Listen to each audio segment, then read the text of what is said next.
Istanbul is one of the most expensive cities in Europe. Is it true though? This is how much I spent because I just went to Istanbul like last month and I spent literally less than £500. Firstly, this was the most impromptu trip I've ever taken in my life. Actually, that is a lie. But this was the most impromptu trip that needed visa. So for the visa process, it was pretty straightforward.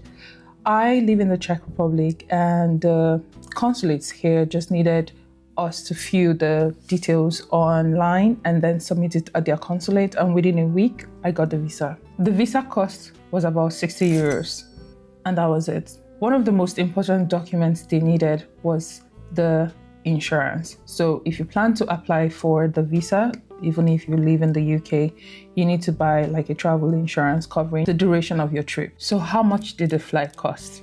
Remember, I said this was the most impromptu trip. I literally bought the ticket a day before traveling. For my flight, I flew out of Prague and I paid 3,500 Czech crowns.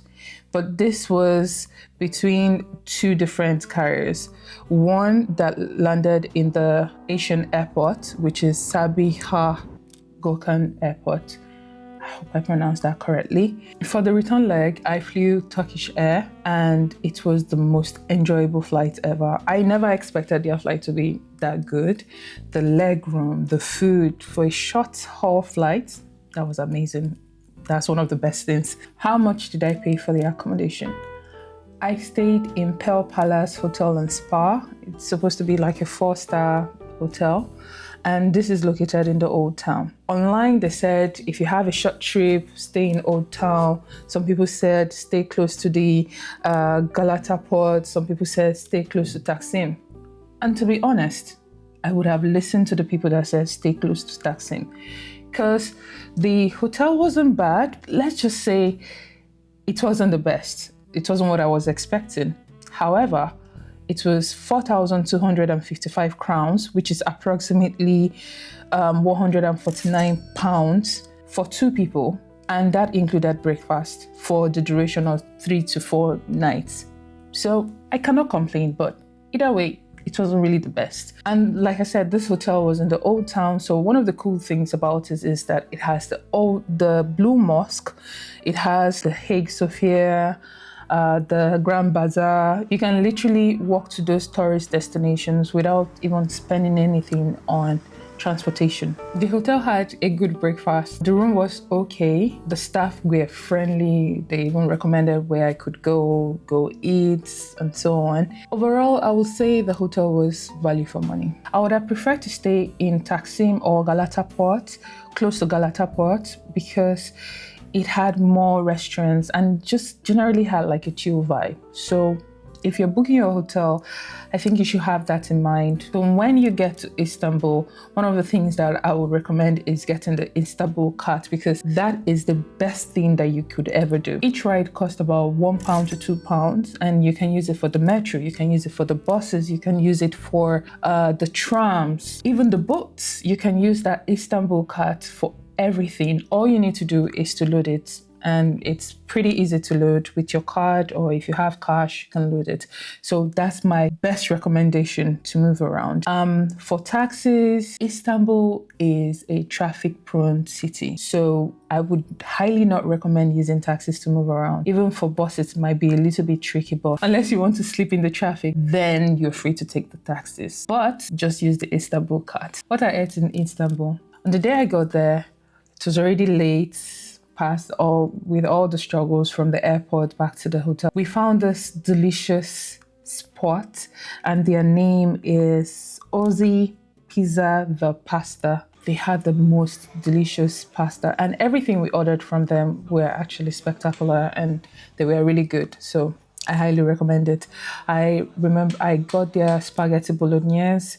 My friends got their grilled meat, and all the dishes were just on point. The next day, we tried McDonald's and the food was just bland. On getting to the Grand Bazaar, I tried their corn. Their fresh corn in Istanbul, 10 over 10. So fresh, so juicy. It's one of the things, like, if you ever visit and you like corn, get their grilled corn. one of the best things you can get on the streets. And I even tried something called Simit, that is the sesame crust bread ring. It's like bagel, but this one was dry. The one I got was dry. I needed water. I needed water. Maybe if I had added something in the middle, it would have made sense, but it was really, really dry. But it cost approximately 10 crowns, which wasn't so much. And the coin, I forgot to mention, was about 50 Turkish lira, which is about 25 crowns, was a very good price. When walking around in the Grand Bazaar and the Spice Bazaar, we were offered samples of their snacks, and you could actually try them. So if you're walking around the bazaar, you can take advantage of that and try all their desserts and their sweets if you want to. Later in the evening, we went to the Galataport. That is where we tried this chicken place called Tavuk. I don't know how to pronounce it, but I'll put the name here so you can see it. Their rating was so good. The chicken was so juicy and it was really, really nice. Things we did in Istanbul for those 3 days. The first thing we did was to visit the Blue Mosque. It's free to enter. You just have to be decently dressed. Like if you're a lady, wear like a shirt that covers your hand. If you don't have anything that is decent, do not worry. They would give you the scarf and to cover your, like a shawl to cover your shoulders, scarf to cover your hair. So amazing place, very beautiful mosque. And then we went to the Grand Bazaar. We couldn't go to the Hagia Sophia because they had some constructions going on there. There was no time to go in there to explore it. Then we went to the Grand Bazaar, huge market. Oftentimes we mixed the Spice Bazaar and the Grand Bazaar because they were different. And they had, like the pictures that you see online, it might be the Spice Bazaar. They had the structures in the market and it's 10 over 10. One thing is that lots of people will be dragging you to ask you to buy things from them, give you the samples. If you do not want to buy, you can take the samples and go on. You can't be forced to buy.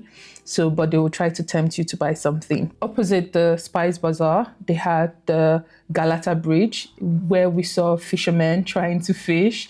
It was an amazing sight, very beautiful place. And you can take lots of pictures because once you stand there, you see all the mosque behind you. Amazing spot. Then after that, we went to the Galata Tower. Then we went towards the Karaköy area. This is where they had the Galataport, like this structure that had like a round ball that had the names of the cities. I found that picture very interesting. It was late in the night though, but I took a picture of it.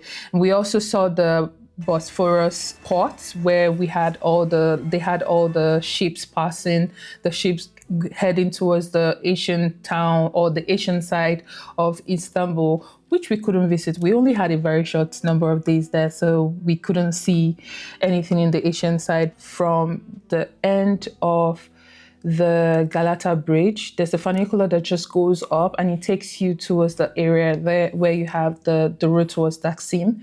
And once you get there, you now see this beautiful old school tram that just rides all the way to Taksim Square.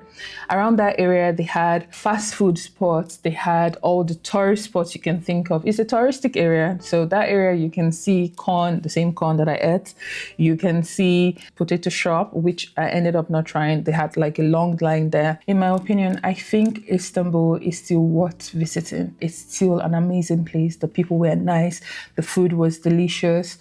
The things I saw, I believe they were beautiful in my opinion. So it's something I would highly recommend to people. If I have to rate the short trip to Istanbul, I would rate the friendliness from the people 8 over 10. They were really nice there. The food, I would rate it maybe 7 over 10. I know lots of people really like the food in Istanbul, but don't come for me.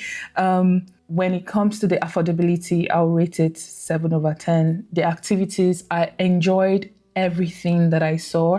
I was actually blown away, more like I was impressed because my expectation was highly met and just I would rate it 7.5 over 10. Maybe 7.5 or let's say 8 over 10. Is Istanbul still worth visiting in 2026?